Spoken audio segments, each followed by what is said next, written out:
I gotta update my shit.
Can I do self-promotion?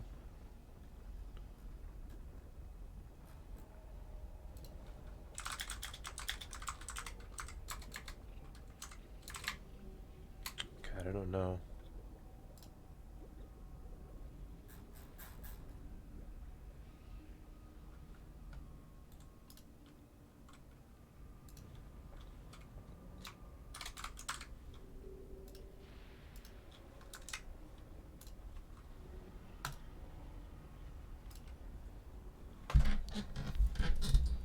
What are you playing there?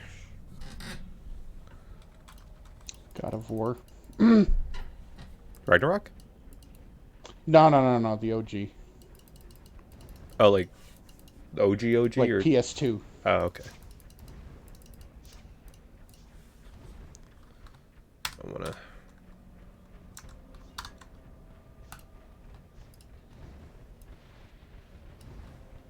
Joey, you check the stream for me to see if like Yeah. it's recording okay. Fuck.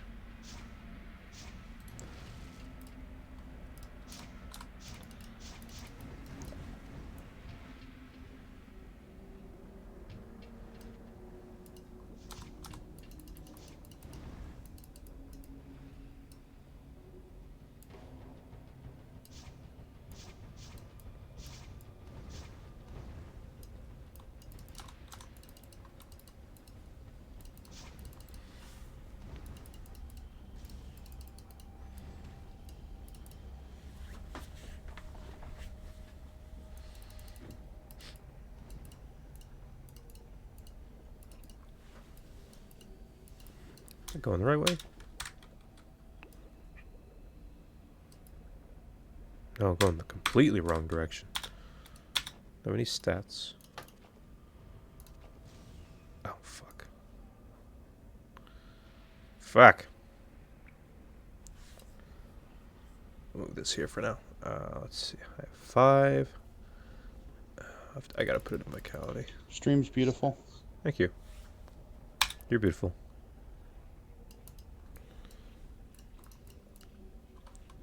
See, how can I promote this? Is this Diablo? No, it's Torchlight. Oh.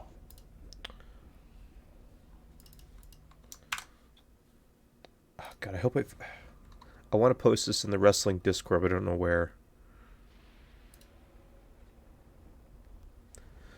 Oh, the server does not permit self-promotion. Fuck. Okay.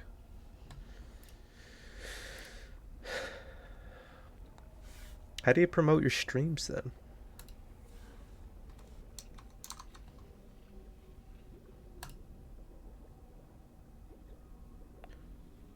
Do I see that in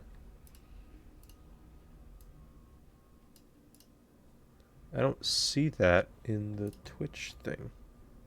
Docs, Twitch stat activity feed.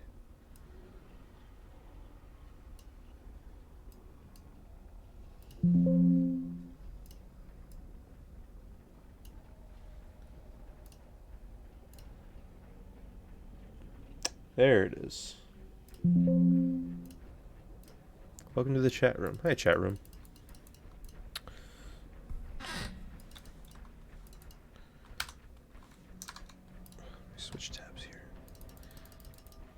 finish the main event so you can play the Tony Khan voicemail to Punk. Bro, I don't know. Punk didn't come back, by the way. I was like, shit. And during the Elite match, when they came back, the crowd was chanting "Fuck CM Punk." So I guess this is a very, very passionate crowd or Elite-friendly crowd. It really depends.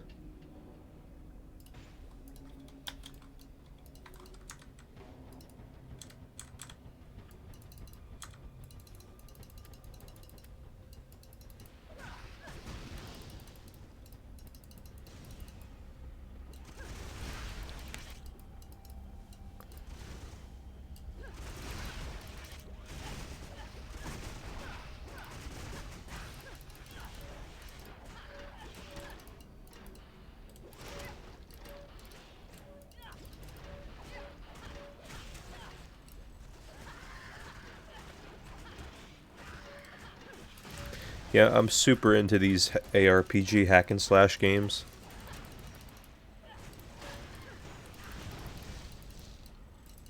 Like after this one, I'm gonna do Grim Dawn, I think. Where's that? There it is.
I did put just chatting for my stream. I don't know if that's gonna get me banned because I'm not actually just chatting. I'm playing a game. So I don't know if I have to switch the game.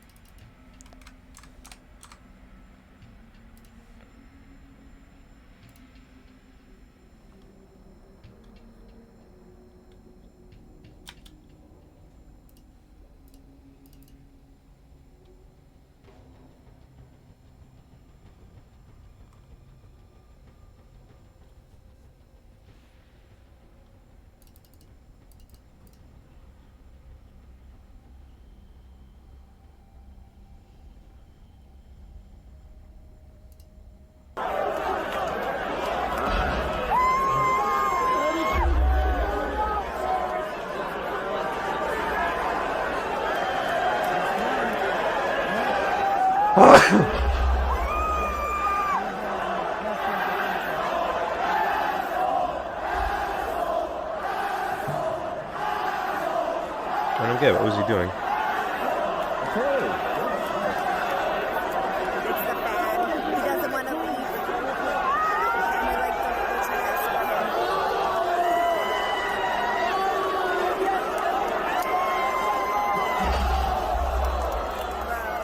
Wow. Uh-oh, somebody's being escorted out.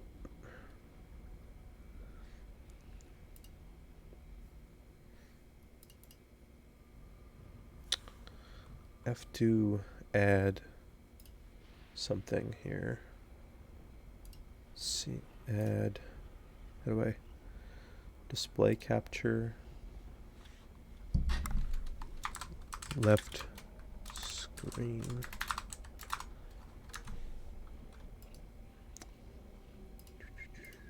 There we go.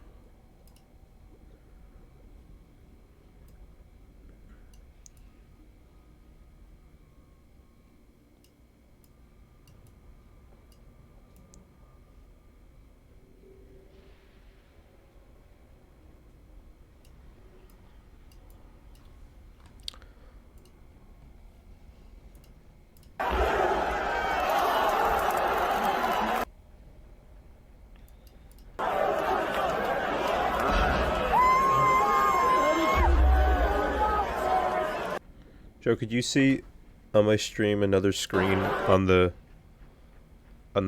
right hand side or the left hand side? Let me check. Yeah, because I put in the OBS because you can put in different displays, and I wanted to. I know. That's really loud.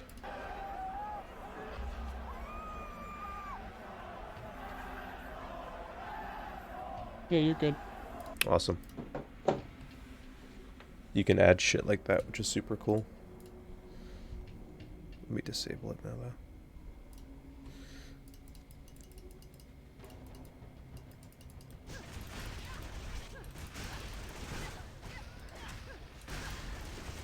though. Ooh, Scrum is starting.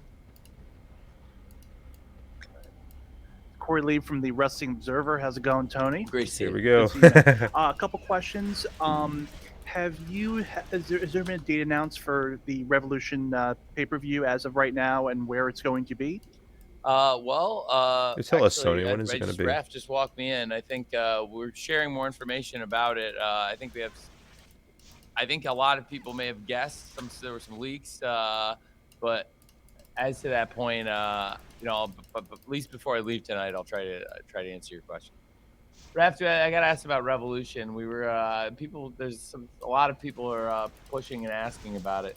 I feel like now could be a good time, but I don't know. I mean, we're waiting a little bit to announce Revolution, I think, and where that is, as I understand it.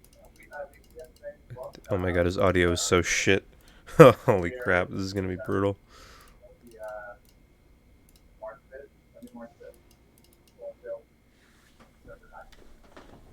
I can't hear his question.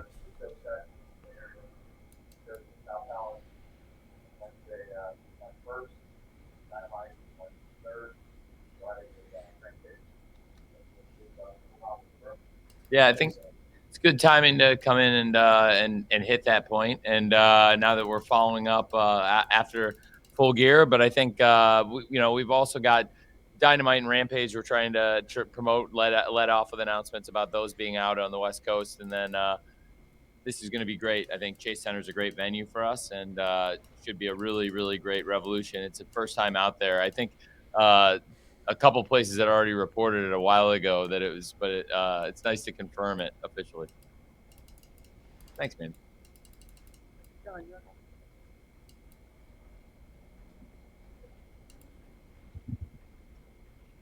Hey, Tony. Chris Welsh with the times they are a changing. The he's fuck? here. Oh, it's Max. You wait your turn, baby. People pay to see me, not you. Let's talk, shall we?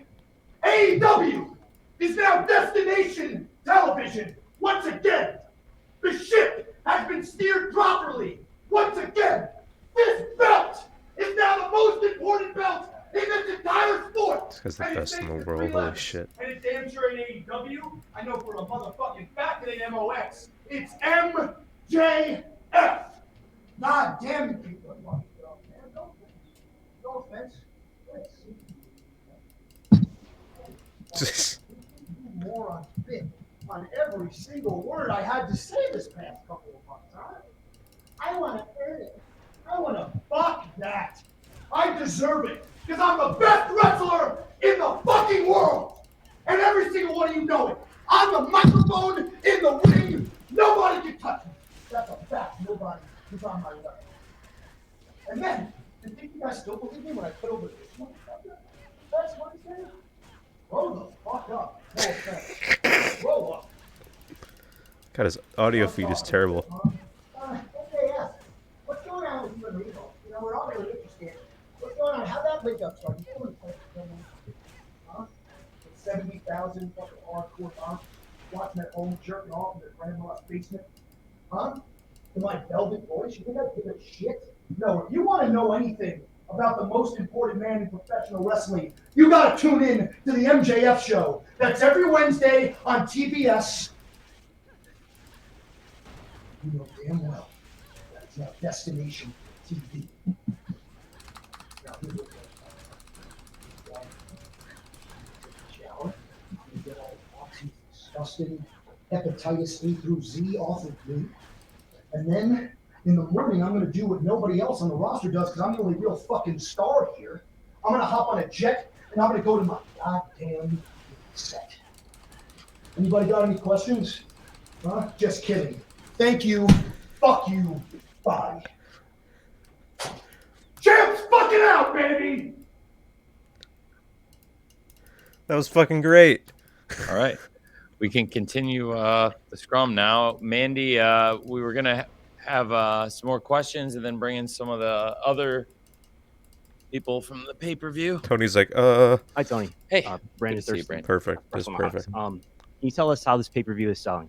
It looks very positive off the pre-show buys. During the pay-per-view, I wasn't tracking the buys as much, but it looks very similar to the very recent pay-per-views. Hi, Nathan. How you doing?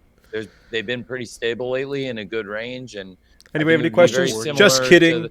Yeah, I mean that was probably not He's far fucking off. great. That was the preliminary buys, so it could be higher, it could be lower, but I definitely think similar to what we've seen from the other shows this year, which is a really good number. That's I'd say the last few shows were in the range of about 140,000, and I think this could be there or better.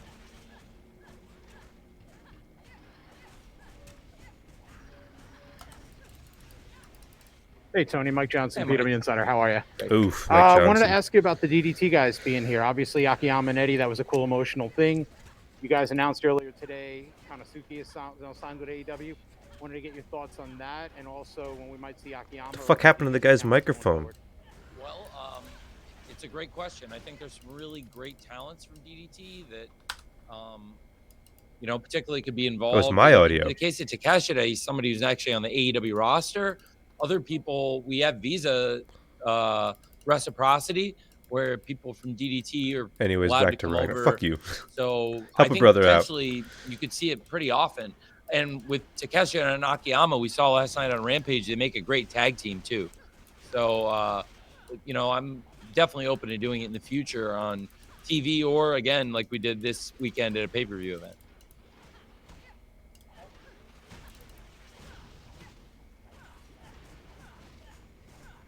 Hi, Tony. Liam Crowley, comicbook.com. We saw, obviously, MJF walk away with the world title in the main event. We saw Jamie Hayter walk away with the interim women's title earlier in the night. Hell We yeah. also saw the Acclaimed retain their tag titles. You could argue that these three acts are three of the biggest homegrown talents you've had in AEW. You look at Full Gear, even just a couple minutes removed, as kind of a tide-turning pay-per-view in terms of the emphasis you're putting on your talent. Well, I definitely think going in, we saw that Full Gear was a show where a lot of the homegrown talent were taking on talent that had been established elsewhere. We had wrestlers that had come to AEW and really made their name on AEW TV, taking on a lot of people who had experience in worldwide television and had come in and already made a name for themselves. And I think in a lot of those cases, we saw a lot of the AEW people who were homegrown people prevailed, but a lot of the other people are very much AEW people too. And I think in some cases, people that were here from the beginning or people that came along the way. So it's cool because I think there was a balance to it where it wasn't all just homegrown AEW people necessarily against established stars that arrived in AEW as free agents. In some cases it was people who arrived maybe this year, but in some cases it's people who were here from the very beginning but had made a big name for themselves. So I thought it was really cool because you saw a lot of the homegrown AEW talent, people who established themselves for the first time on AEW TV, and in some cases worked their way up from AEW Dark up to get on AEW TV. So that was really cool, but also a lot of those established big names had a great night too. And you saw Chris Jericho and Samoa Joe and Saraya and a lot of established stars really come through. And it was great in some of the homegrown versus homegrown matches like Jungle Boy versus Luchasaurus or Jade Cargill versus Nyla Rose to have great matches like that along the card too. Thanks. Hey, let's go. Hey. Ooh, hello. Hey. I thought this was a fun thing to bring. Sorry, I'm blocking. No, it's here. No. This is a fun thing to bring because they have these up backstage in the hallway to, I guess, make us feel at home. And this is one of the last times we were here at Prudential Center, and we went from this an off-air segment yelling at Tony to the semi-main event. We are the best tag team in the world. We are the people's choice because everyone True. loves the Acclaim. What else? The world's favorite tag team. Oh, world's favorite tag team. That's a good one. Yeah, and Best tag team alive. Oh no.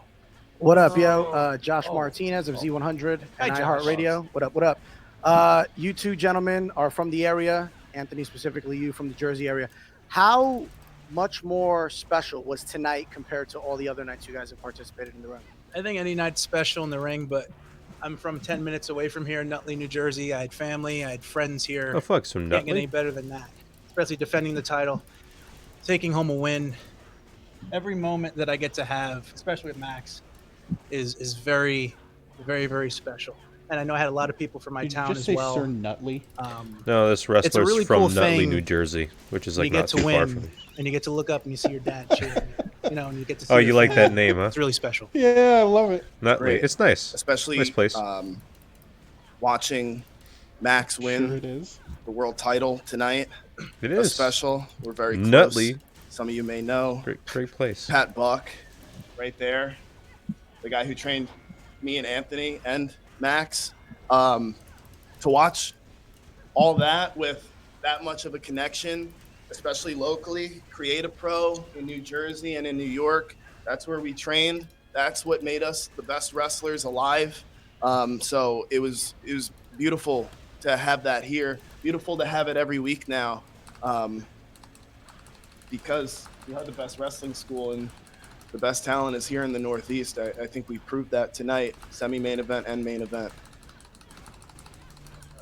Pollock here from Post Wrestling. If you two can just encompass a bit the last 2 months, now the 3 matches with Swerve and Keith Lee, going into the first match versus now, and sort of what these 2 months you guys have seen growth-wise. Obviously, we've seen it with the reception, but yourselves just as performers, feeling how you feel after this third match. Oh, we're doing it again, huh? It's been a wild ride, I'll tell you that. Max and I and Billy, we've built a very, very special connection with the audience. It's something that... where is Billy? He should be here. Yeah, we should have. Billy's as big a part of this as anybody. Yeah. And he didn't want to be out there this time. I guess everyone didn't want him out there. Well, time. I think, given the matches, I thought it made sense given, that it really unfolded with Swerve and Billy getting into it, which ended up he broke loose and then they ended up getting into it anyway. But I think we proved ourselves that we won that match unequivocally by ourselves. Swerve and Keith, they have to figure out their problems. That's what happens when you wrestle the Acclaim. You start getting mad at each other. You don't know what the problem is. Wow, these guys have insulted me in ways I haven't been insulted before. These guys are great wrestlers. Wow, I thought they were just mic guys. I thought they were just body guys. No, we are pro wrestlers for sure. We're the best pro wrestlers. That's all I want to get across today. How do we feel? I feel great. I feel a lot more confident than I did going into that first match. The fans carried the first match. The second match, I think, was just kind of a whirlwind. And then this one, we knew it was on us. And I feel way more confident now as a wrestler, on the microphone, in front of the people. The fact that we have numbers to back it up, spiking ratings, selling merch. Our t-shirts sold out today. Our foam fingers sold out today again. So, you know what? Check the numbers, check with us, check with Tony. Acclaimed is at the top. World's favorite tag team. Pretty much a fact of life at this point that everyone loves the Acclaim. That's right.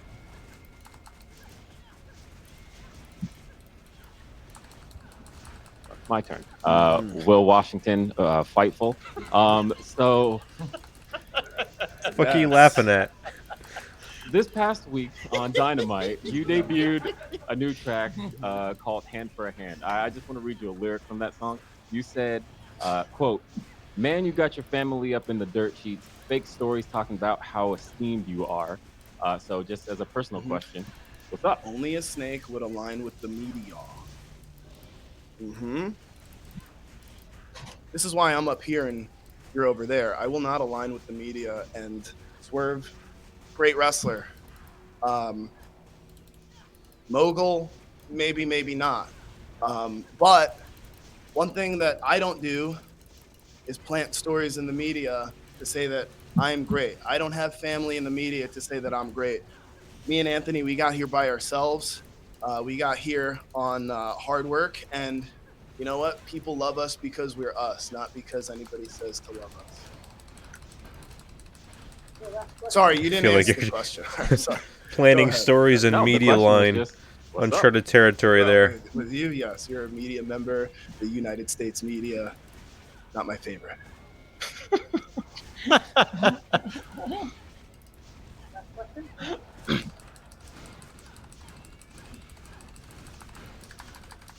Hi, Amy Nimity with WrestleJoy.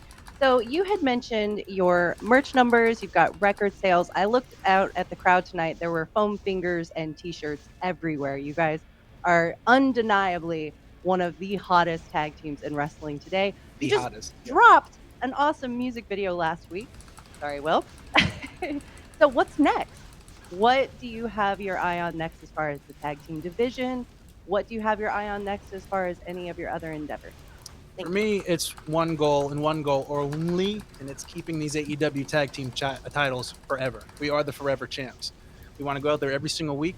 We're going to keep kicking ass. We're going to keep scissoring the hell out of everybody that we see, and we want to make sure that we become the best Zombies tag team going to work. ever. We're the best tag team alive, but we're going to be the best tag team ever in the history of AEW. What the in the fuck? history of professional wrestling. And since this is the last question, I want to take one more second to thank every single fan that has supported us, helped elevate us to get to this point. I want to thank Pat Buck, like Max said earlier, for training us from the very, very beginning and preparing us with the tools that we need to even be prepared for I all just these got one-shotted opportunities. for, like- And I want to thank Tony Khan because there weren't very many people that believed in us when we first got I here. got nervous This for a man second. believed I in thought us you got from like the banned very, or something very for playing the start, stream. since we stepped foot in this company. No, I don't think And so. I hope that we've made you proud. Fucking A, Thank dude. you so much. Yeah, absolutely, you have. You guys are awesome. Thank you so much. Thank you. Okay, get out of here, Acclaimed. I love you, but come on, more drama. I need to see some drama. Thanks. Yeah, we'll take a photocopy it.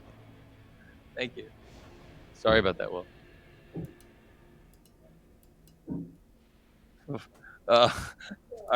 Oh, hey. Well, welcome to the stage. Another big winner from tonight. Oh, is that Soraya?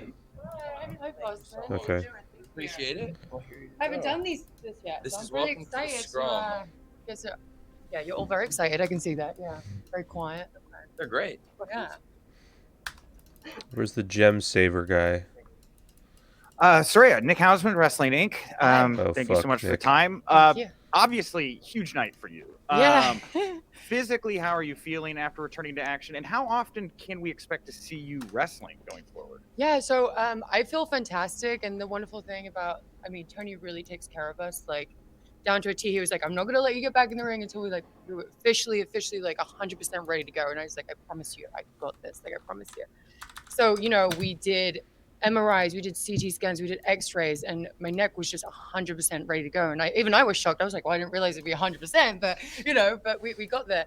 And the thing is that again with Tony too is like he's very understanding when it comes to injuries and stuff like that. So I said, I want to take it slow coming back. I don't want to rush back in like I did, the last time where it's just a lot of work straight away. And he was just so understanding. Like, I really appreciate him. So yeah, so I'm happy that I got to do this in AEW too. I've been wanting to come here for a long time. So I feel like just very, very cool that I got to do that here today. Yeah. Hey, Raya, Pat Laprade from TV Sports Good to see Montreal. you. How much training did you have time to do, especially bumping since October 31st and tonight? Yeah. So luckily, I got to go home to the UK recently and we did some training there, which was, I mean, training with my family is always a plus. That's where I started. And I got to go to the Santino Bros ring in California. Jungle Boy actually offered me his ring too, but I didn't get to go around there. But I will be going back there and asking him to use his ring and stuff. So I did a lot of training. I didn't try and do like 100% like bumping around until I knew my neck was like 100% okay. And then it was like an everyday Have to thing. fight the Like I boss even had a again? signing and I had to cancel it because I was like, no, I have to focus on this. I was 100% like in on this. So it did take a lot. And I know like even in the match today, like I am rusty. It's been 5 years, and I try to give 110%. You know, I and only I feel got to like fight him on I his did third do that. I phase. gave as That's much as I great. could, Great news. and working with Britt she's just Oh, and he a still has the star. same amount of health he had. She's an All right, I absolute thought star. that She helped me was. a lot, and so yeah. Oh boy! Oh boy! Oh god! Long Oh story god! short, Oh god! Oh I god! had to work out a lot, and I'm going to continue to do so. Oh god! Oh god! Yeah. Oh god! Will Pritchard, WrestleZone.com. There's been a lot of talk and preparation, obviously, going into the match and training. Are there any sort of protocols you have to follow following a match, just to see where your neck and general health is at afterwards, Yeah. to kind of look towards the next one? Yeah, so the doctors are fantastic here too. Again, they were also the ones that was like, we need to go to outside doctors too, just to like be 100% ready to go.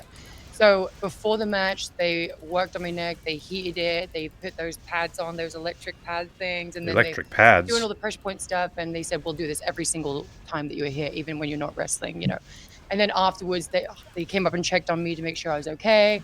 They massaged it a little bit. They felt it around just to make sure everything was good. I was like, I promise you guys, I'm so good. But everyone is just so, I don't know about that, overly cautious. Soraya. They want You to don't know be, what kind of. but just know I'm 100% God almighty. fantastic, and I feel good. I'm Your so discs happy. are fused. John Paulo over here. Hi. Sorry, I just want to know how you felt coming out of Wednesday's show with the segments with you and Britt, and coming in with this crowd tonight. Did you feel the story was going to be it's Soraya's comeback match, or that here is the outsider coming in to take on one of the big, Yeah. homegrown stars? How did you feel coming into Yeah. tonight? So, Britt, again, was the first ever signee here in AEW. Like, she has built this division, so I totally understand that. And yeah, I was an outsider coming in, but, it was just more between, like, me and Britt. It was just such a special moment for like, us two, and, yeah, I just felt This is like definitely one of the hardest bosses I've fought. I'm stepping out of character a little bit here, but I just feel like, with Britt, she really carried me throughout this whole thing. Like, truly, like, she's an absolute pro. Like, I was rusty when it came to promos and stuff like that, and I felt like we delivered a really good in-ring promo. And then the next week, she just did this beautiful baby face where I was like, oh man, this is gonna be tough. That's why I was just like, with me and her, there's no real heel and face. You just cheer for who you want to cheer for. You either cheer for the homegrown talent or you cheer for the girl that comes back from a career-ending injury. Hi, I'm Mike Johnson, PWInsider.com. How Hello. are you? Obviously, you've been through a lot the last couple of years. I want to ask emotionally, what was that whirlwind like from the time you walked out to the time you knew the match was done and you were through it and physically good? By the time the match was gone, I was like, thank gosh, but no, walking out, this is the most nervous I've ever been in my career because I want to give 110%. And I know, like, in AEW, like, I felt like I had to step up my wrestling game, because wrestlers are, like, everywhere are fantastic, but I feel like the caliber of AEW women's wrestling is just so high. And I'm like, Oh, man, Lord. like, we have Tony and we have, Jamie Hayter on the show today. And I'm like, oh my gosh, like, please go before them, because they're just so good. They're so fun. All the women here are so good. So yeah, I had a lot of emotions. Like, okay, and also I feel like there was a lot of God, eyes on the I match love too, women's because wrestling, but a lot of nobody eyes, reacts like, to them. even non-wrestling fans. Nobody and reacts to so them. It's just there was reality. just a lot of focus on this show, and I was like, man, I don't want to let anybody down. I don't want to let Tony down. He's giving me this opportunity, and I'm so happy. But yeah, but we got through it, and once we got done, I was like, okay, I can like relax for a second, But yeah, I'm just over the moon. I can't believe I had my first match back. I never thought this would happen in my life. Thank you. Yeah.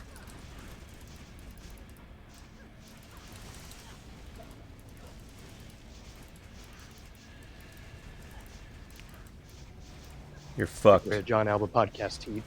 You're fucked. The essence of pro wrestling is when the fans feel with the performers and the performers feel the fans Yeah. in return. And that was something that you didn't get to experience for a long Fuck time. you. And it looked Yeah, like oh my gosh, yeah. you might never feel that again. So how meaningful was that for you to have that opportunity to form that connection once more? To have that adrenaline rush again, that feels fantastic. You always miss that. So I'm saying wrestlers never retire because we miss that adrenaline rush too much. So yeah, like after being out for like 5 years and like I was sitting on my ass for like 2 years when I didn't want to be, I wanted to do stuff, but I couldn't.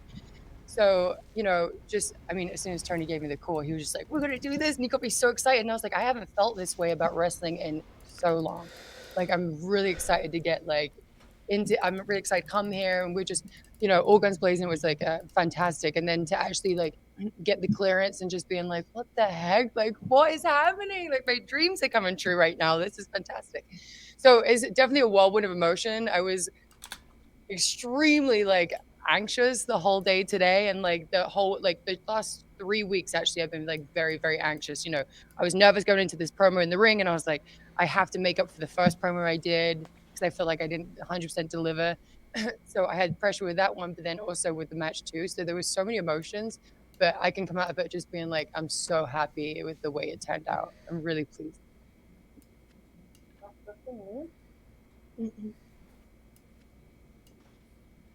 Hi, Soraya. Congrats Hello. on the return match tonight. Thank you. This is kind of the debut on a big stage Ooh, so for it gives me Soraya. health. You Yes. obviously wrestled as Paige in WWE. Kind of talk to me about reintroducing yourself to the mainstream audience inside the ring, while also bringing new elements with your name now being Soraya.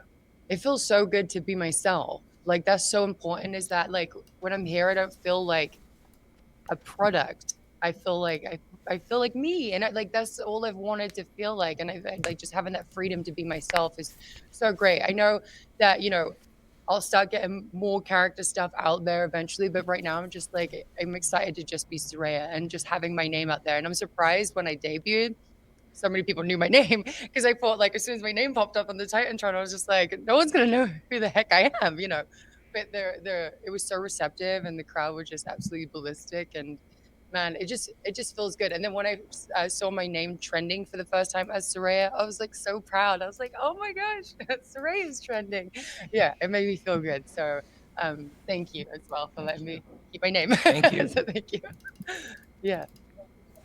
Yeah, thank you guys so much. I really appreciate Thank it. you again. Thanks, Tony. Thank you, Shay. Awesome. Congrats. Whoa, whoa, whoa, whoa, whoa, whoa, Man right here. whoa, whoa, whoa, whoa, whoa, whoa, whoa, whoa, whoa, whoa, whoa, no, no, no, no, no, no, no, no, no, no, get away, get away, get away, get away. Hey, there's the champ. Speak of. Yes, right there. I think Oh, my queen. Thank you. Congratulations. Thank you so much. Really, really wonderful match, and congratulations to Jamie Hayter. Jamie, hi, I'm Denise. I want to ask you, now you're holding the interim AEW Women's World Champion, and given that the fact that the fans got so behind you and we're just so excited to see this possibility, how do you feel about being champion, and also how much the fans got behind you? Becoming the champion is extremely validating to myself, because after working, like everybody works hard in wrestling. Every single wrestler that goes out there, they work hard, they sacrificed. But when it happens to you, it's almost a surreal moment, because you never really think it's going to happen. You never think you're going to win a belt at a company. You never think you're going to be signed to a company. You never think you're going to achieve really anything. It's just a pipe dream. But I can't even put into words how I feel right now. If my wrestling career ended tomorrow, God forbid, I would be so incredibly happy with everything that I've achieved, and this is definitely the cherry on top of everything. That's the most Jamie Hayter ever spoke in her entire career in the company, and she's more over than the entire roster. Tony was pretty vocal about how she felt about the interim title being attached. Do you have any similar concerns? And Tony, you kind of said the other day that you're giving Thunder Rosa a chance to come back. Is this something you're still considering, or does it make it different now that Jamie's kind of has her own title reign? Well, it's a new championship reign, absolutely, and I have been evaluating that, and it's something we're taking under consideration. Certainly have been trying to give Thunder Rosa every opportunity to come back and defend the championship. It's been a few months now, and when we get a better timeline for a return, I'll have to make a decision about whether to continue with the interim or to make the interim champion possibly some kind of an opportunity to become the lineal champion.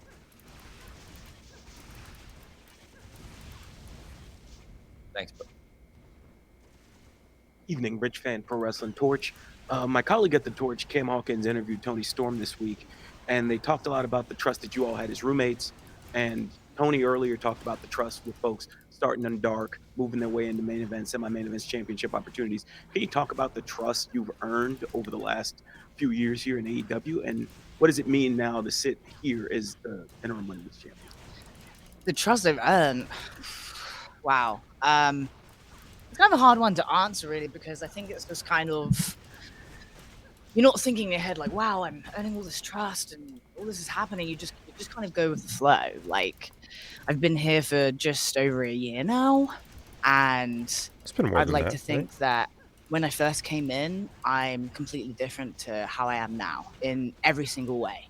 So I think not only have I built trust in the company with myself, hopefully, with Tony, the women's division, but I've built trust within myself to know that I am capable of doing this, and look what I did.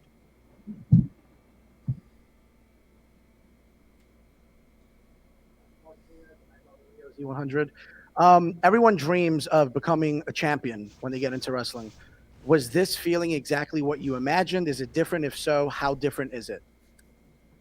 It is actually different. I always imagined myself when I was a kid, I'd be like, like crying and it'd all be crazy. Oh but I fuck! feel Oh fuck! Pay attention to your very health when you play relaxed. games. It feels then. It just feels right, you know? Like, you can't.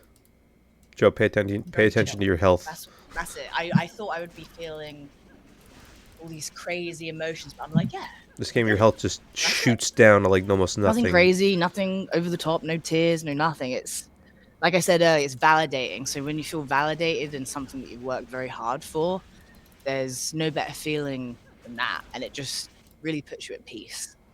So.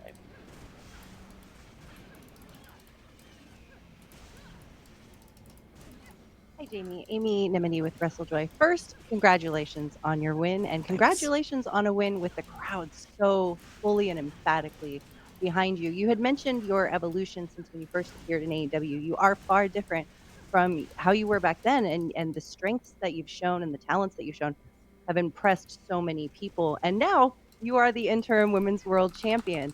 You, however, also have a very close and dear friend in Britt Baker, who has her eyes set on reclaiming that championship. Can you talk a little bit about the dichotomy that you share as friends and They're as gonna maybe do even another potential tease rivals and then with that interim backtrack. women's world championship in the future? Thank Wow. Me and Britt first met, and the first time we wrestled was in some dive bar in London in 2019. First time we met, wrestled, we were at Pro Wrestling Eve, had a really fun match, and from then we just kind of built this friendship after the first match. We really got on well, we clicked. She went back to America, I went over to Japan, we stayed in contact, and yeah, we just kind of built our friendship from there, and she is the reason I am at AEW. She's the whole reason I'm here. Like, she helped me so much, especially to get where I am You guys today. don't get to hear me blow my nose. So having her as a rival for the championship, I completely welcome it. I don't think there's better rivals in the ring than friends or people that you're close to. I think that makes better matches because there's more emotion behind it. If you just wrestle someone you don't really know or you don't have an emotional connection with, then it's just a wrestling match. But when you wrestle someone that you truly care about, everything's on the line. So I'm totally open to wrestling her anytime. And I would love it. I really would love to wrestle her again. It's been so many years and we've both got so much better. So please, anytime. If she wants it, we can do it. There you go.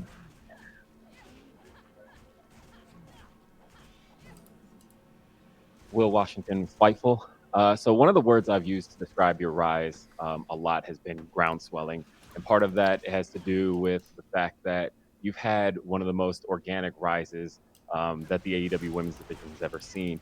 Can you True. talk a little bit about some of the pressure that kind of comes with? Because in a lot of ways, Pressure the for your fans boss to really do the right got you thing. here. The fans really decided Jamie Hayter was the people's choice. Can you talk a little bit about some of the pressure that you might be feeling as champ now to deliver on what the fans have been asking for? I'm definitely the kind of person that does the best under pressure. As much as I hate being under pressure, I like to not have stress or be anxious, but that's when I'm at my best. So being a champion, I really think this is going to be an escalation of me improving in the ring, me wanting to and trying to elevate this women's division to what it can be and what it will be and what it is. It's only going to keep growing and getting better. So I love every second already of it. I'm feeling the pressure already, and I can't wait for it to continue. However Oh, long that is, fuck. however long Oh, I keep hold of fuck. this thing. I hope the pressure actually gets harder for me, because that's when I'm gonna do my best work. So yeah, I can't really describe it. It's a lot, but if you want to be a champion, you kind of have to just suck it up and deal with it. And that's exactly what I'm gonna do. Cheers. Cheers. Thank you very much. Thank you so much. Congrats. Thank you. What a pro. Thank you, Jamie Hayter. I'll be sure to think about what to do with you on Wednesday night. And here we go. On The Wednesday winner morning. of the first match on Full Gear tonight. What's up, guys? Oh, Jack. Holy shit. Immediately noticed your tights were a little different than normal. Looked like there was an homage to 1997 Hell in a Cell, Shawn Michaels, Undertaker, Bad Blood, and then there was a slingshot spot in the match as well. Talk about that. I really didn't there was a little bit of a care for this particular cage match. I feel like there was, for when they got out of the cage and then they kicked out of everything, like it just felt silly. I don't hate any of the talent involved, but fucking, they could have done a more like traditional match. Is sound fuck up again? Hi, Gabby from Busted Open Radio. What were your thoughts when you were on top of that cage? Got to know what was going through your mind. Yeah, that was crazy. It was so loud as I was going up. I was like, oh, Jesus, this is going to be nuts. When I got up there, it was a little weird because the way he was positioned on the table, I wanted to land with my hip on the table, but he was kind of, and I was like, oh, I'm either going over that way or coming a little this way. So, and it's weird. People are screaming at the top of their lungs, and it's like a split-second decision kind of. It felt really cool, though, to look around that huge building. This building's been really cool for me. We won the tag titles here. When was that? January? The first episode of Dynamite ever on TBS. Yeah, Yep. first week of January. So, yeah, it's cool almost a year later to be in here with that guy and to have a moment like that. So it was really neat. Holy fuck. Jack, can you just tell us a little bit about like how early, whether it's in the week or the day of, you find out that you're opening the pay-per-view? Why not just and do how this much does instead of that the kind of boss? go into Jesus the Christ. calculation of, just what you guys have prepared versus going late in the show? Can you just tell us a little bit about when that decision is made that you're opening the pay-per-view? I kind of started hearing that yesterday, and then today it was confirmed. The only thing that really changed for me was I went to bed a little earlier. I kind of try and do the same thing no matter where I am in the card, and that's just kind of go balls to the wall and try and steal the show. But it was nice. It was fun. The crowd's typically hottest right at the beginning, so that was cool.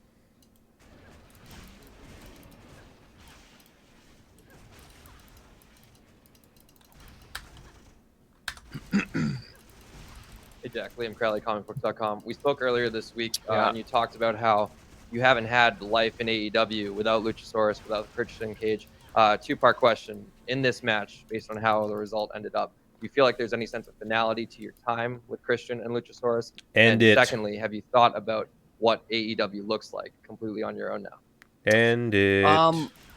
I think at the moment, Go back to it there's kind of some finality. later. I know Christian still has some time before his arm is fully healed. I definitely am going to have to beat him. Do it later. So whenever that comes Fucking around, I'll A. be ready for that. But at the same time, I'm not really going to wait for this guy to get back. I don't know how long that's going to be. So it's going to be kind of exciting to see now what this looks like. I feel done with Luchasaurus. We kind of put a close on that chapter. So this really is my Thank first time Jesus. sort of without him in any capacity, kind of just seeing what it looks like by myself. I don't know. Tony could change his mind tomorrow. And book Hi, you in a Nick Hausman with 3-month Wrestling long Inc. feud that doesn't go anywhere. Obviously, you competed tonight as Jungle Boy Jack Perry. are we going to continue to hear you use that name? Are you going back to Jungle Boy? And do you feel you've kind of maybe outgrown the Jungle Boy persona after 3 years with the company, or 4, I guess?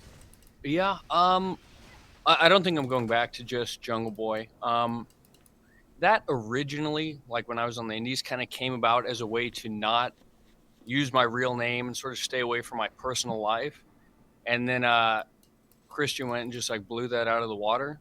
So at this point, there's no hiding it really. So I think I'm happy at the moment. It may not be Jungle Boy forever, but we'll Way see. you I answer don't this know. question. You I know. think people dig it. No, no, wait a minute. Kids.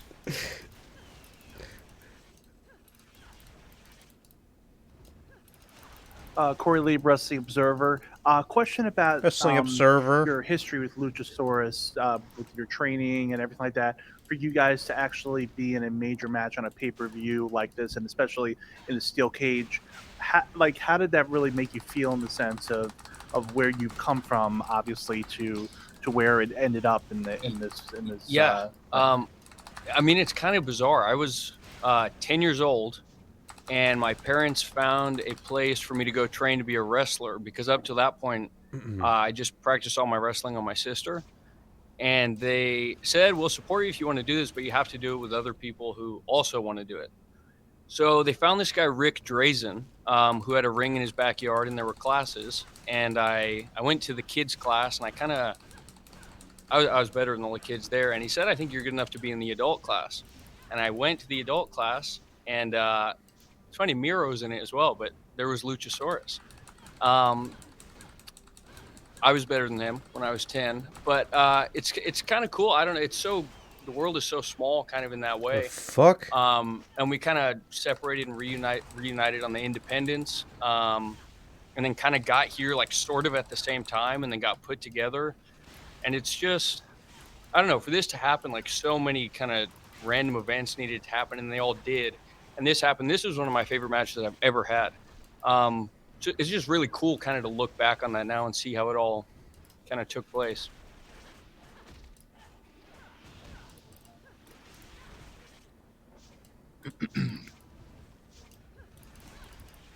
Will Washington with Fightful.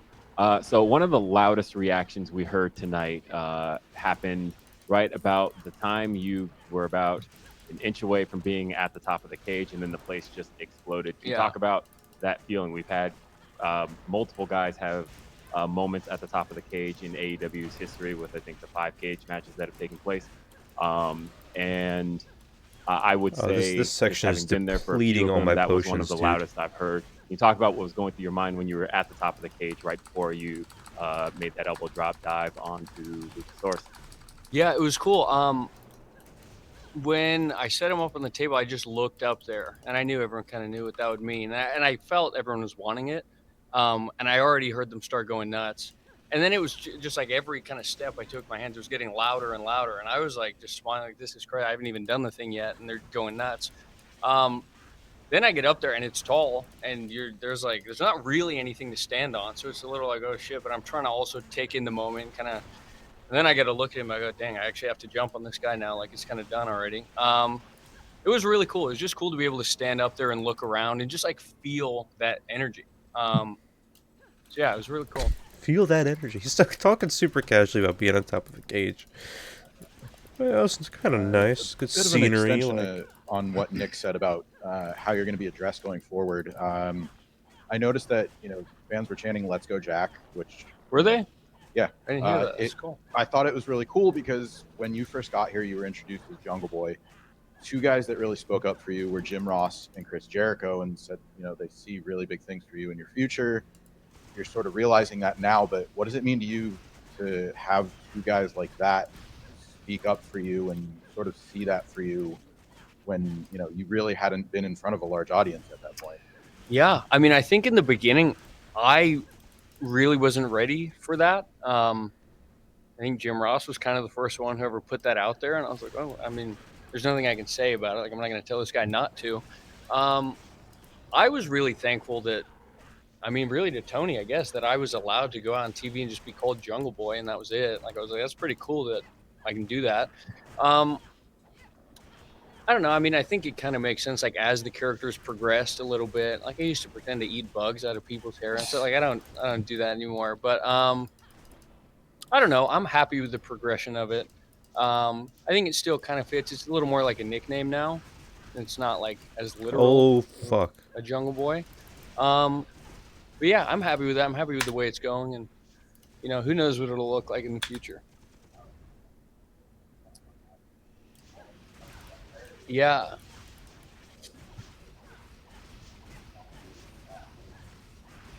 Yeah. Yeah.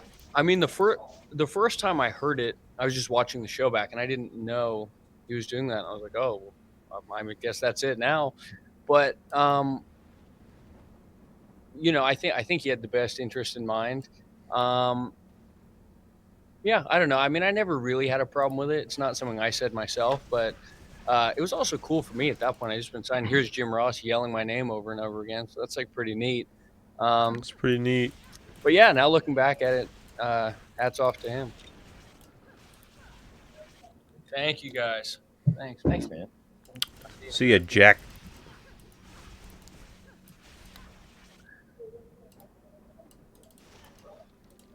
To his point, what, like Nature Boy, for example, like nature, like if you in and of itself, like it's kind of not what it came to be in wrestling, like on paper. So.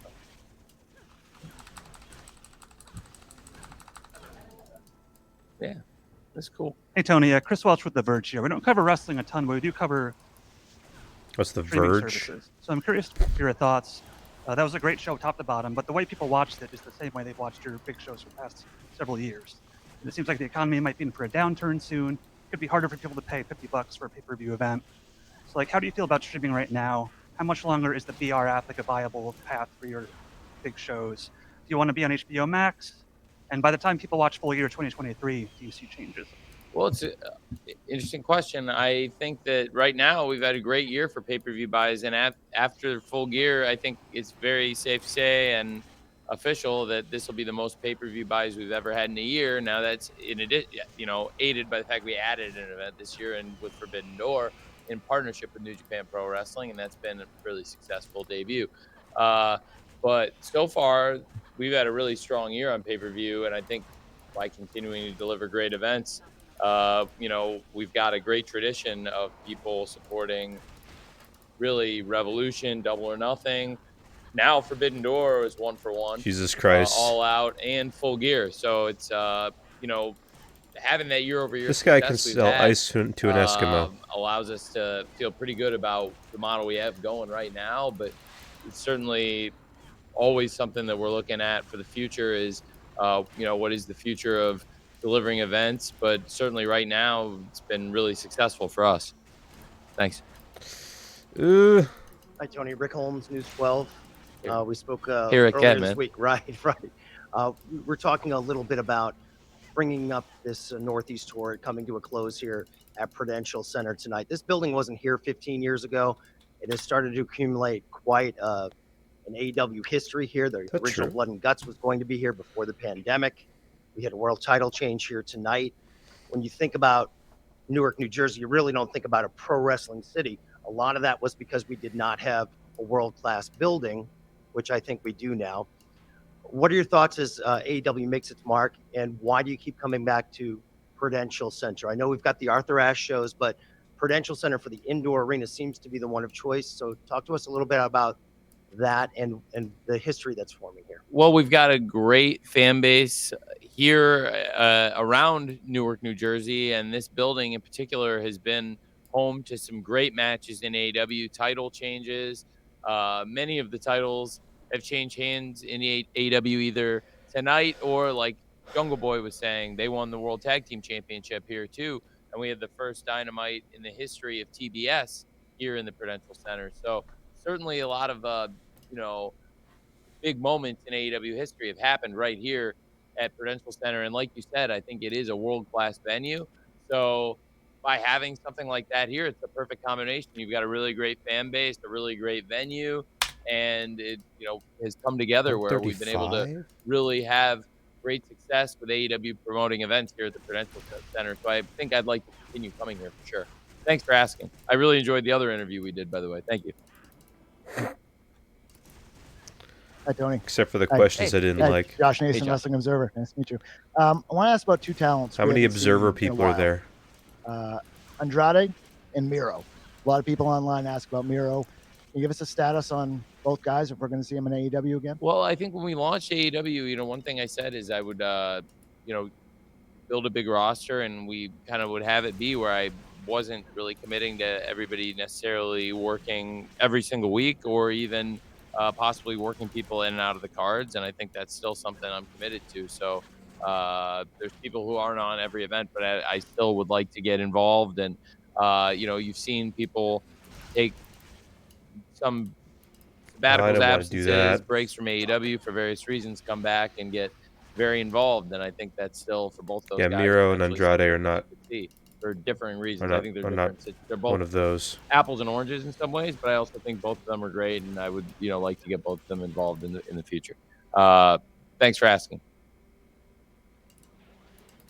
Corey Lee again from Wrestling Observer. Has More there Observer any people. Oh updates my God. on Adam Cole and Hangman Page at this time that you can give to us right now?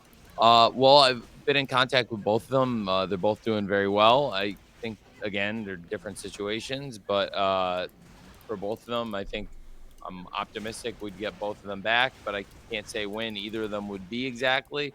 But I do think they will both be very well received, and there's a lot of fans looking forward to both of the Adams returning. I think Hangman Page and Adam Cole both would have a big reception upon their return, and the most important thing is they're both doing really well. Thanks, man. Oh God! Oh God! Oh God! Fuck. Russell Onyx again. I wonder if you could tell us what your perspective is of just the broader live sports rights market in the future. If there's a recession on the horizon, there's some anxiety about whether the cable industry will stay strong. WBD, your partner, is talking about cost cutting frequently. So I imagine that you have a pretty positive outlook on it. It's so important to AEW's future financially. So just wondering what your thoughts are on the live sports rights market. Well, I've always been able to take a long view on AEW content. We have a lot of resources as a family, and it's a family business. So AEW was able to launch with a good upfront investment and then build big revenue very quickly. And now we have really strong revenue streams that have allowed us to probably, like I said, take the long view of how things play out in 2023, 2024.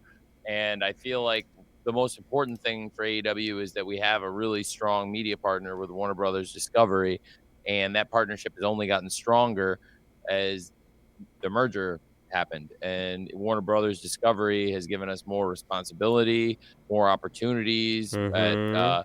additional content, Yep. and I think it's going to be good. I mean, not only have we probably got more opportunities to get more content in the WBD pipeline, but also we've had more opportunities to have interconnectivity and integrations with their shows and things that are important to them. So I think we've become an important player. And, like you alluded to, it's been a challenging time for some media properties, but I think for AEW, by having strong year over year ratings where we are up year over year and, for the entire year, and it's also been a positive quarter for Q4. The pay-per-view buys have been really strong. So I think Holy for shit! AEW, while it is probably for some companies that haven't had the kind of success that AEW has enjoyed in 2022, I could see why it would be a concerning market. For us, I'm actually really optimistic about it. But that is a good question. What's with the machine guns? Hey, Tony. Tonight we had Kenny Omega and the Young Bucks making their on-screen Oh return. shit! Here we When go. it comes to their behind-the-scenes $1 million question. they come and assumed all past responsibilities as EVPs, and what has that return been like? Has it Yeah, it's been they have come back and been involved in the shows and things they would do in the production of the show, and also Kenny in the production of the video game, which we saw AEW Fight Forever trailers this weekend, and I think there's a lot of interest in that, and should be a great game, and I think there's a lot of interest building in it for good reason. It looks great, Oh my and for a God. company as young as AEW to have a game and be releasing it this young in our stage as a company, it's pretty exciting, and we've hit a bunch of milestones like that, and it's great to have them back and be a part of the show on screen and off screen. Tony, David Dickinson, babyface Love versus that Steel.com. non-answer. As someone who's been trying to put together more of a wrestling media friendly wrestling company, what has the process been like, or the thought process at least on your end, trying to balance that with stuff like whether it's giving the wrestlers a little bit more privacy on injuries or stuff like the investigation? The fuck's wrong with How this has it guy's been on your microphone? end trying to strike the right balance there? It's tricky, man.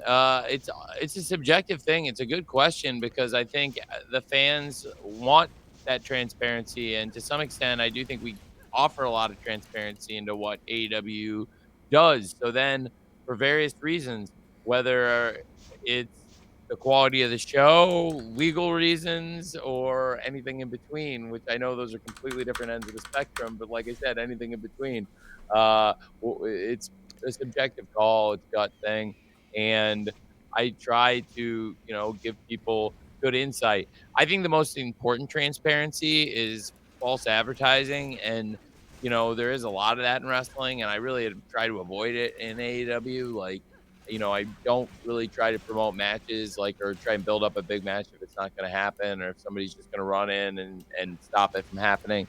And once in a blue moon, I think that's okay, but as long as you don't build a reputation for bait and switch, but we really almost never do it. And just as a rule of thumb, I kind of am almost phobic about that kind of stuff.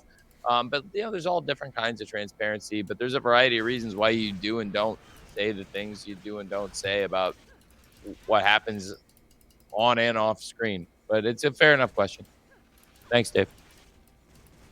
Hi, Tony. Pat Laprade from TV Sports in Montreal. Montreal has been doing very well in terms of ticket sales with your competitor. You now have French TV in Montreal. So is Montreal now a market that is near the top of your list for 2023 as far as Canadian markets go?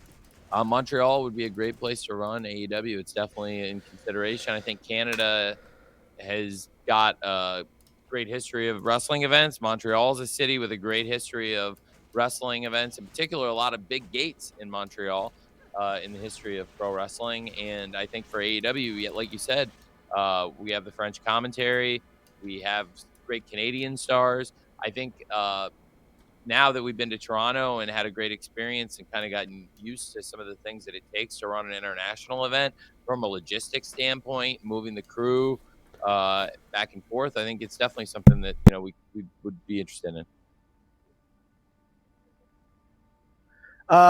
What's up? Hey, Josh. What up? What up? What's up with Ring of Honor? That's it. Oh, Okay, great. Well, God. so December 10th, final battle. Well, it's very interesting. So now we have a big match coming up. I think you guys, if following the pay-per-view, some of you, I guess you're all here. No So one if you didn't cares. see the No one cares. backstage, I think you all saw it'll be Jericho versus Tomohiro Ishii.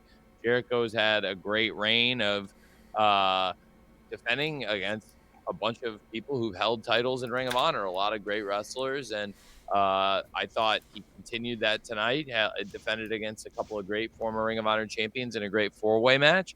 And now he's defending against a former Ring of Honor World Television Champion, Tomohiro Ishii, at the Wintrust Arena this Wednesday night at Dynamite in Chicago. And the winner of that No one cares. match will be in a really strong position going into Final Battle. I'm really excited about the Final Battle show. It's a special start time, so it's getting a chance to try something out. It's an experiment. Doing the show December 10th, 3 p.m. Start time. Is it 3 p.m. local? Is 4 p.m. Eastern?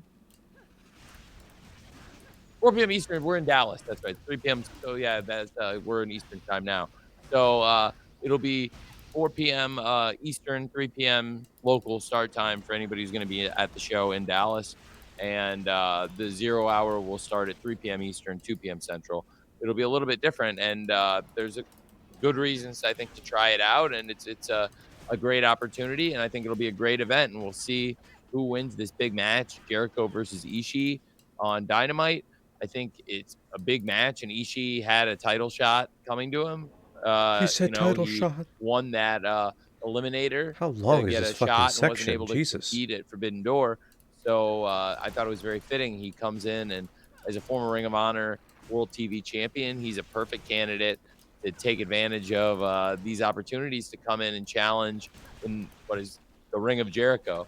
And so that's pretty exciting, and we'll see what happens there going into Final Battle. So far, since I took over Ring of Honor, we've had 2 pay-per-view shows that have done really well, and they've been really good revenue. You know, on a per event basis, this is shaping up to be the best year in Ring of Honor's 20-year history for live events and pay-per-view. So that's fun.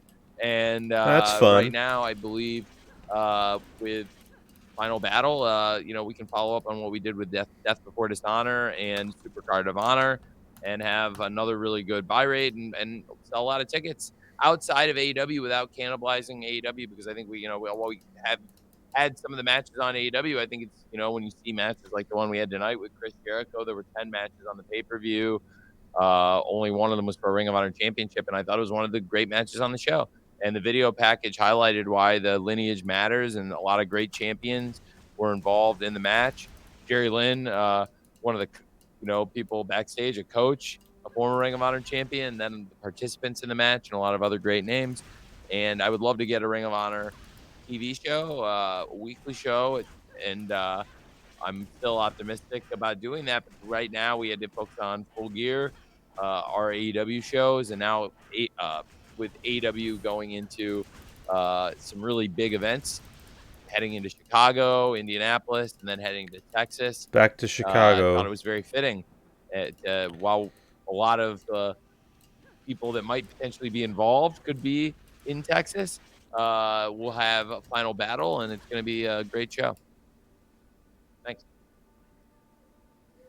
Hi, Tony and Denise. So my question for you is, have you had any conversations with New Japan Pro Wrestling about AEW talent appearing at Wrestle Kingdom? And also, did you have that in mind while you were booking the Best of 7 series? Well, I Gotta have watch had this match 7 conversations with them times. about it. I've been mindful of it when I've been doing all the dates and looking at everything around the Seattle show, because as you probably know, we have a AEW Dynamite event in Seattle on the night of the Tokyo Dome, January 4th. And then we're in Portland on the 6th, which is pretty close to the New Japan show on the 5th. So I do think that week would be a bit of a challenge. So I have had good talks with them about it. As you saw, Rocky was actually here. So, yeah, I've had good conversations with them about that, and I'm optimistic we'll be able to participate in some capacity on Wrestle Kingdom. But I do think a lot of the top AEW stars are going to have to stay here. It's important we keep all the big stars we can for AEW in Seattle. Thanks. Tony, Nick Hausman with Hi, Wrestling Inc. Hi, Nick. Hi. Hi, Nick. I want to kind of piggyback off the Ring of Honor question a little bit. On the road to Full Gear and the build to the ROH title match, there was, of course, the booking of Colt Cabana that got a lot of attention. Oh, no. I was wondering if you could address how you came to the decision to put Colt in that spot, and also if you could kind of clarify maybe once and for all, did CM Punk ever ask to have Colt Cabana move to Ring of Honor or not share the locker room with him? No, Oh, million no, dollar he never question. asked for that. He never asked for that. You know, the first time it came up, I think you asked me that on a Scrum call, and I wasn't looking at you face to face, and I really was trying to, you know, it was before Death Before Dishonor, I think. He never asked me that, and it was, I could have probably addressed it then, and I just didn't comment No on it because shit. I wanted to keep talking about the wrestling that was on the show, because Colt Cabana was wrestling on the show. And so, and this, you weren't asking me specifically about the show, so I didn't answer that there, but you know, no. And then as far as the match with Chris in Baltimore, I thought it made a lot of sense, because we had the, you know, the Ring of Honor Championship Series, and we had talked about Chris Jericho's wrestling so many of the great names in Ring of Honor. Jesus and fucking. so, you know, when you talk about like great people who've held championships in Ring of Honor, we brought in Bandito, Dalton Castle, a lot of great people. Tomohiro Ishii is a great former Ring of Honor World TV champion, who I think is a match, like I was saying, I'm really excited for with Jericho. I think Oldest that could be a tag match, a champions Tokyo with Dome you know caliber who. match. And when we've been booking the shows, I've been using Colt Cabana both as a coach and a wrestler in Ring of Honor. So I looked at the Ring of Honor roster, and Colt Cabana is a very logical challenger because not only has he held the Ring of Honor World Tag Team Championship, but he's also somebody who's been wrestling in kind of the new Ring of Honor, the 2022 Ring of Honor, is undefeated and has won both of his matches. So I thought he'd be a very logical challenger for Chris, and it's also a good match. So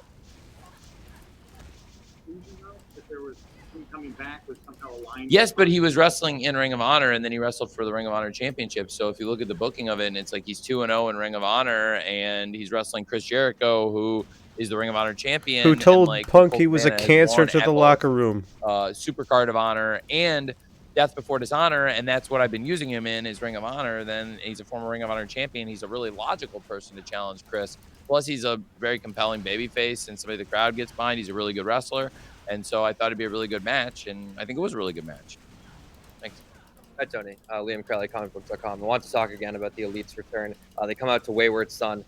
Talk to me about the clearance process of getting that song cleared. Is it going to just be a one-off? And we also saw reports that they might have tried to trademark the name Wayward Sons. Was there ever any discussion about rebranding the Elite, Kenny Omega, and the Young Bucks as maybe something else? No, we'd never talk about changing the name. That like it wasn't like going to be a rebrand or anything. It wasn't going to be like a Generation Me situation or anything. I was a big fan of the Young Bucks, and when they were Generation Me, I was thinking like, okay, I really liked the Young Bucks and Nigel McGuinness, and when they were like Generation Me and Desmond Wolfe, I was scratching my head. That's why I like so many of the people I like. I think it's good when people come into AEW and keep their names for the most part. And with the Wayward Son trademark, no, I don't know about the trademark, but I do think the song was a great idea. They asked me about licensing it, and you know, it's similar to trades in sports where it takes two willing parties, and sometimes you're like very happy to get a deal done. You're like, wow, that was Oh, really fuck. very pleasant, and like it was a good deal and a good trade for both teams, and you feel like good about the trade. Other times they're very like brutal and painful, and at the end of it, you feel like you got dragged. And this was not one of those. They Why's were my they were audio very keep nice. doing that? So the really Kansas and all the people we worked with were very nice about licensing it, and the Elite asked me about the use of it, and I thought it was a great idea. And I was really excited about the idea of the series. I'm really excited about matches going forward, and I think You said about after the 7 matches really featuring the same interesting people. finish and controversial ending, I would say, to the match, I thought it was really appropriate to settle it and figure out who is the undisputed World Trios champions with a best of 7 series. And I really couldn't imagine 2 better trios in the history of AEW to go out and have a best of 7. A one-off, or this will be their theme moving forward, Wayward Sons? I am very open to using it again. And they were very cool about us using it tonight. So I think there's a good chance we could use it again. Thanks. Yeah. Will Washington with Fightful. So it's kind of a multi-layered question. So in 2019, you ran 4 pay-per-views. 2020, you ran 4 pay-per-views. 2021, you ran 4 pay-per-views. This year, in 3 weeks, you will have completed 8 pay-per-views. You will have doubled the amount of pay-per-views you've booked in. No, when you say you're talking Tony Khan, not AEW. Specifically talking Tony Yes. Khan. Yes. So I guess talking about that, do you feel comfortable at that point with the amount of pay-per-views you're booking at this stage? Do you feel going into 2023, you want to keep that load, or do you want to even increase it? Do you mean me again? So you mean me personally, not the AEW? Because the AEW, I think, has done 5 pay-per-views. One which was a collaboration that with New Japan. But, I've run 5 AEW pay-per-views and 3 Ring of Honor pay-per-views, but I don't see them as necessarily competing products. Like I think there's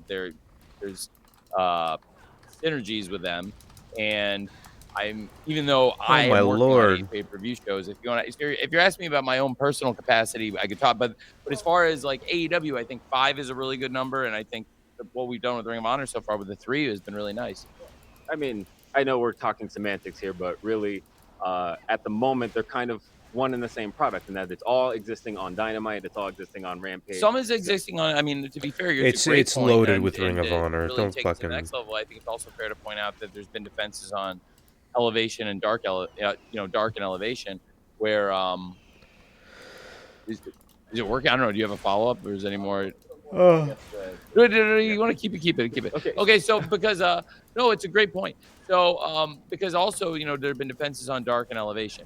So to your point, I don't think it's all one and the same product because where it differentiates is the pay-per-views and the builds of the pay-per-views. And I guess, I would like to use other TV products, but you probably have seen a little bit more in terms of title defenses and some of the segments on Dark and Elevation for Ring of Honor that, you wouldn't necessarily see as many of the AEW championship matches on Dark and Elevation as you have for Ring of Honor. But Mercedes and the Pure Champions, Garcia and Yuta have both defended the title on Dark and Elevation. Claudio, as world champion, defended the title on YouTube also. So, I've been open to using the Dark and Elevation also You've put to build oh some of those God. matches. But I think, to your point, some of it has existed on Dynamite and Rampage.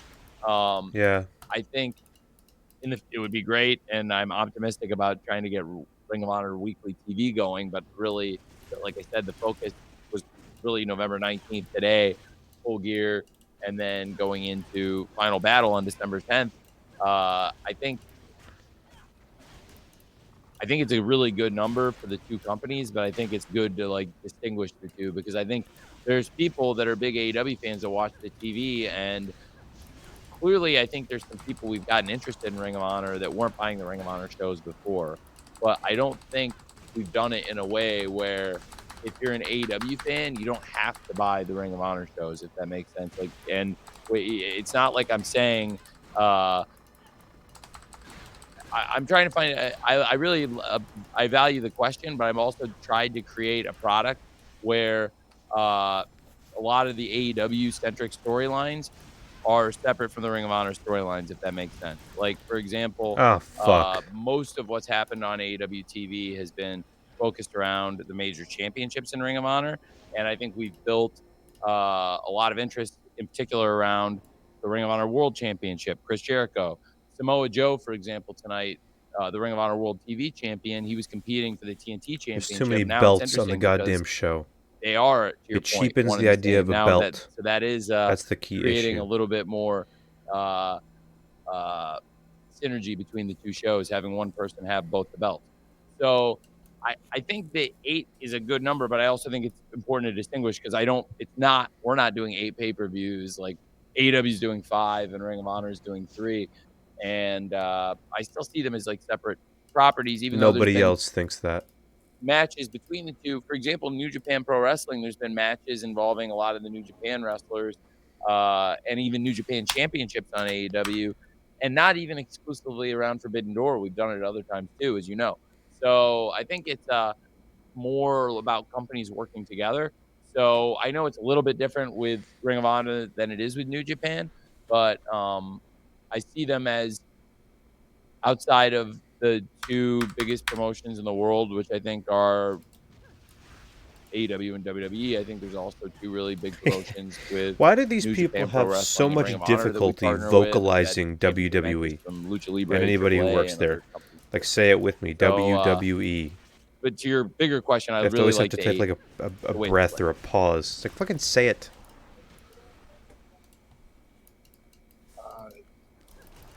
You've been asked a lot about the TV deal for Ring of Honor. It seems like that's, very uncertain at this point.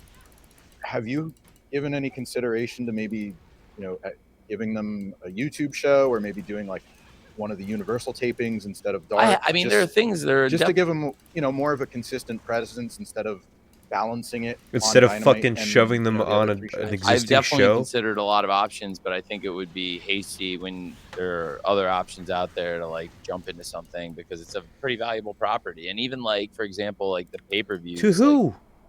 It's a For non-entity. example, to throw out a number which would be for an AEW pay-per-view, it's probably 25% or so of what you might get for an AEW pay-per-view, or less than 25% of some AEW pay-per-views. But say a number like 35,000 buys at at the price point for Ring of Honor, which is also a lower price point. Then on the one hand, for AEW, that's not that revenue, but on the other hand, it's not something I really see cannibalizing the AEW pay-per-view product because the AEW pay-per-view buys have been pretty stable while we've done the the Ring of Honor pay-per-views. So for the TV, I really would like to get that going, and I see it as a weekly series. But because it's such a major leap, I've been holding off on because I mean, yeah, I could easily just do a YouTube show. Like, I mean, anybody to be, but I think it probably deserves something better than that. I completely see that, but I think like it would be like going from if just doing a YouTube show as a placeholder, I think would be almost probably less.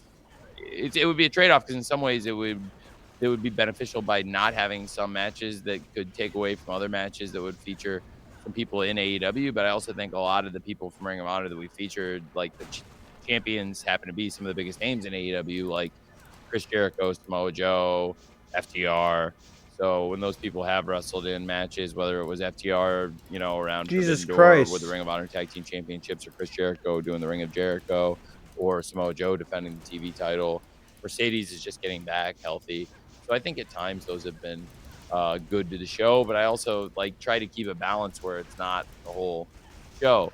And I think, like I said tonight, with 10 matches on the pay per view, and there was one match that was a Ring of Honor Championship match, I thought that was a good balance. Hey, Tony. Got a different question for you. AEW is the first promotion launched during the Twitter era. Obviously, we're all watching this crazy, tumultuous time for that social media platform. You communicate with the audience all the time there.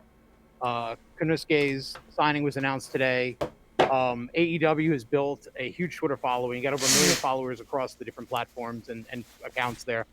Have you been monitoring it? What does it mean to AEW if this thing really does crash into a wall and die, even short term? And what's your thoughts on just the entire craziness of the last couple of weeks, given Twitter has become an important part of the AEW experience? Well, that's a great thought. I think, in particular, it's become a subject of conversation in recent days. I'm not sure what the future of that platform is, but I think it's been a home to a lot of wrestling conversation, and it kind of aggregated a lot of the message board conversation that went on for a lot of years, and a lot of message board people aggregated into one place on Twitter, and it combined a lot of the people in this room I know from various message boards and chat rooms, that it put all of them in one place in a unique way. And I think it's still is home to a lot of that conversation. So we'll have to see, but I mean, there's always been great homes, and the wrestling people, we've always seemed to all find each other. So, but I think certainly Twitter's been working the last several days. So I've been tweeting, and it seems to be working pretty well. Well, that no, I really appreciate it, everybody. I don't get a chance to see you all very often, but I really appreciate everybody coming out. I see a bunch of people I interact with on a pretty regular basis, and all of you coming out to cover our pay per view. It means a lot, and I hope we gave you a good show. Is there anybody that came here that did not get to ask a question today that would like to ask a question before I leave? You have not asked a question. That's a great question. I have not got the exact details on the date of that. I think all we've announced is that we're coming in 2023, and our first AEW event in the UK is going to be in London. We're still working through some of the details. Like I alluded to before, we just actually did our first ever international event this year, and it's pretty complicated, but International. in a good way. We're still a young company, so we learned a lot by going to Canada, and I think we can take that and parlay it into our first overseas trip. And then also, I think it can be really good revenue for the company. Like today was our fourth straight pay-per-view with over $1 million in live ticket sales. And it's the fifth event this year that we did that. And we'd never done it before. This year it's uh, a new milestone. And I think that's the kind of business we potentially could do in the UK, which is pretty exciting. So we're not taking it lightly, but next year is definitely the plan. And it's crazy because it's already mid to late November here. So next year is right around the corner. Pretty soon, that's going to be this year. So thank you so much for all being here. I really appreciate it. Thanks, everyone. Thanks.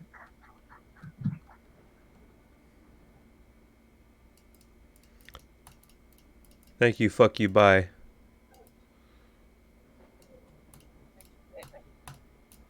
Damn, I'm not gonna give up on these press scrums.